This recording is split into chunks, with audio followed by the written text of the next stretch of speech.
Welcome back. We're going to dive in a little bit more to some proofing. You probably did your first proof around the time we were showing how functions are even and odd. I'll give you some tips on how to use this intermediate value theorem properly. So important to note, whenever you are trying to prove something, the first thing you always have to do is verify and state that each part of the hypothesis is true for your particular problem. So I'm going to start off with just kind of double checking. Is f of x continuous on the interval that we have? So one thing you kind of know about polynomial functions, that's our f of x, it's a polynomial.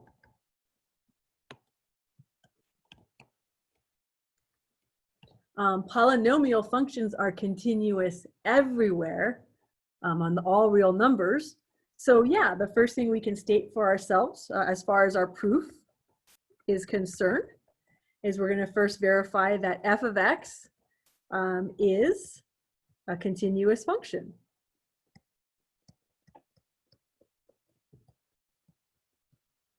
On the interval, in our case, it's 2, 3.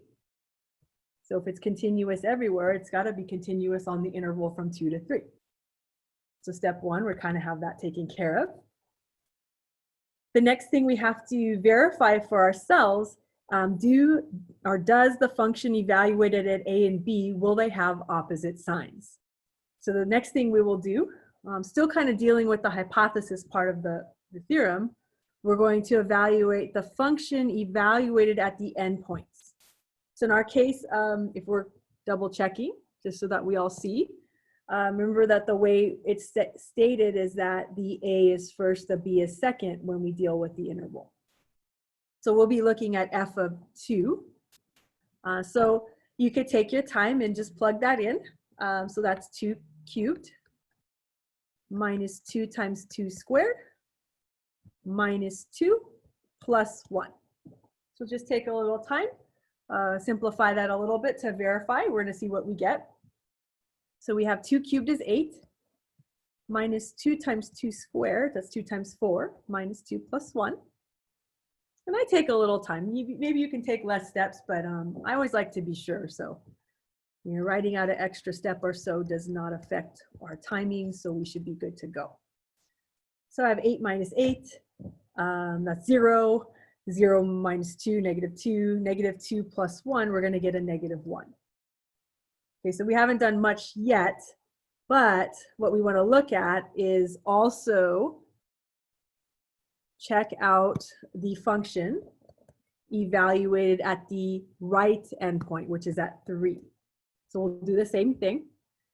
And in order for the intermediate value theorem to work, we're hoping that we are going to get a positive value for this. So let's see if we can verify that. So we have f of 3. So I should have 3 cubed minus 2 times 3 squared minus 3 plus 1. And so 3 cubed is 27. Minus 2 times 3 squared is 9 minus 3 plus 1. So I have 27 minus 18 minus 3 plus 1. And don't be afraid to pull out your computation or your calculator just to be sure. So 27 minus 18 minus 3 plus 1, we end up getting 7. And so what we notice as far as the hypothesis is concerned, we now have proven and verified that we do have opposite signs. So we need to state this. So we're going to say, okay, notice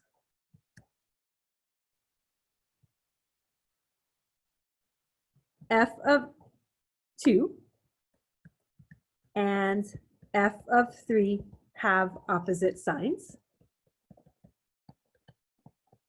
So we have just now taken care of verifying the hypothesis. If this is the case, everything is making sense in the hypothesis, everything's true about this, we can now invoke the intermediate value theorem and we'll state the conclusion. So once we have all this proven and verified written down for ourselves, we can now say, conclusion, by the intermediate value theorem,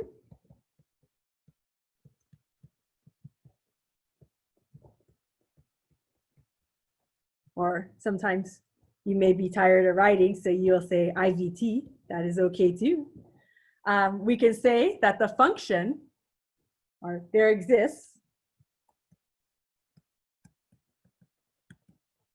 a 0 root or x-intercept in the interval of x going from 2 to 3. So now you have just proven it without even having to pull out a graph of this function. And that, my friends, is really valuable in the sense of, back in the old days, they did not have their TI. So it's really important to know if you have a 0, because if you spend all your time looking for a 0 that doesn't exist, you've just wasted all your time. Lucky for us, we do have verification, but we still incorporate this idea of showing you how to prove things so that it helps you out with your higher level math classes.